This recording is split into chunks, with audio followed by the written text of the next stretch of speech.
আসসালামু আলাইকুম। এই সিজনে যদি আপনি কচি সিম আর টমেটোর এই ভর্তাটি না বানিয়ে খান তাহলে অনেক কিছুই মিস করবেন। তো সিমগুলোকে খুব ভালোভাবে ধুয়ে পরিষ্কার করে হাফ কাপ পরিমাণ পানি আর সামান্য লবণ দিয়ে সিমগুলোকে খুব ভালোভাবে সিদ্ধ করে নিব।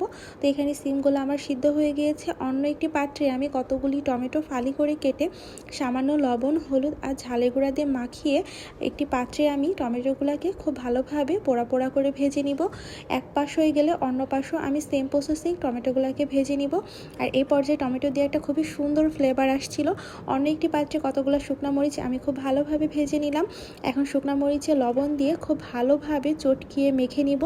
এখন দিয়ে দিলাম কতগুলি কাঁচা পেঁয়াজ। এখন কাঁচা পেঁয়াজও শুকনো মরিচের সাথে খুব ভালোভাবে মেখে এখন টমেটোর মধ্যে ধনেপাতা কুচি, সিম আর শুকনো মরিচ আর পেঁয়াজের ভর্তাটা দিয়ে সামান্য তেল আর একটু পরিমাণ লবণ দিয়ে হাতে মেখে এই ভর্তাটা আমি রেডি করে ফেলবো।